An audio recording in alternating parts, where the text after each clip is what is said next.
Did you know 22% of women who submitted resumes with a face pic and who are highly attractive don't get callbacks? If that sounds like you or you can relate to that experience, stay tuned as I'm going to get into it in this video. So, title of this video, as you can see, is exceptional women rarely get hired in 9-to-5 corporate face-to-face settings, and I'm going to talk a little bit about some of the reasons why, as well as include some of my anecdotal experiences. So stick around and grab a coffee if you're interested. Okay. So, first point.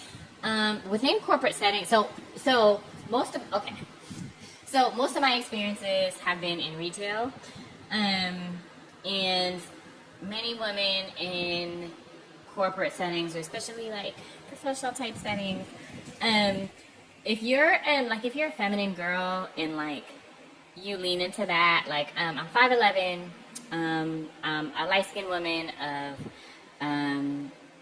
black and native ancestry, so I kind of have like a light beige skin tone. I have hips and a booty. I have an hourglass shape, and so my body shape is often relegated as like hyper feminine, sensual, just be like my existing, right? And so in workspaces, I find specifically in interviews, either in group interviews or one-on-one interviews, like the way I'm greeted by, oh my God, I could even go like the last in-person interview that I was actually hired at the job was in 2022. It's 2025. This was in 2022. This was at a Bloomingdale's in New York City. I'm a freelance model. She was a white woman. She was a Karen. Manager was horrible, long story short. 3 months later, she ended up unjustly terminating my position for nitpicking things that everyone else was allowed to do. But for some reason, she was saying that we couldn't. Like having your cell phone on the quote-unquote sales floor. If I had my cell phone on the sales floor, it was a problem. If I carried a personal mirror on the sales floor, it was a problem. Yet everybody else was allowed to do it. Very weird, very strange.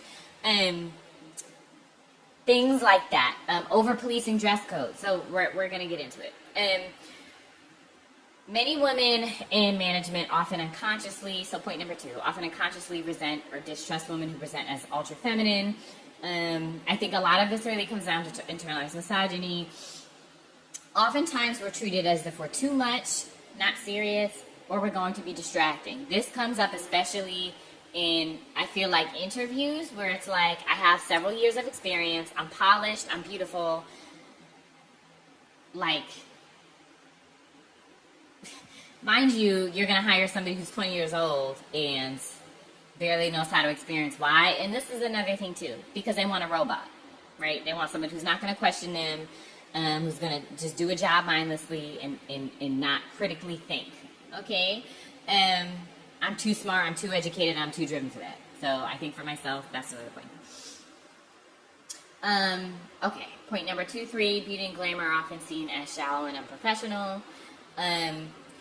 And people have this notion that if you're what I call HVW, a highly visible woman, people assume that you have everything handed to you, which then in turn causes people to act out. This video is, again, more focused on workplace settings, but even like microaggressions I've dealt with, like even in grocery stores and stuff like that. Older, predominantly white women in workplace and corporate settings, because they are statistically the ones who have most of the power.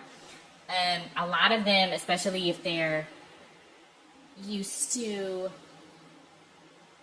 like a certain amount of attention in the workplace or whatever, and someone like you comes in who's a HVW, a high visibility woman, she's going to project her insecurities, right? A lot of women also have this attitude that they had to work for mine, so you don't get to glide, meaning like, because they don't get the same amount of visibility that you do, when I walk in with my 5'11" self, hips and booty, she's consciously thinking of oh no, I can't hire this girl, she's going to be too distracting. It's completely unfair. It's absolutely fucking discrimination. And I do cuss on this channel sometimes. It's absolutely discrimination. It's absolutely bullshit. But nobody tells you this, and nobody prepares you for this, especially if you're a woman who's had some type of level up journey. Okay? So some points on glamour and group dynamics. A lot of women, again, they have this feeling, subconscious or not, that you're going to steal attention. Many of these women avoid hiring women who are hypervisible, and a lot of people become more like self-conscious. It's almost kind of like if you're attractive as a woman or femme-presenting person, it's sometimes like you're like a mirror to people because their insecurities come out again and again. And like, again, back to that figure of 22% of women who sent in cover photos to jobs who didn't get hired. And when this study was done, the men were not affected.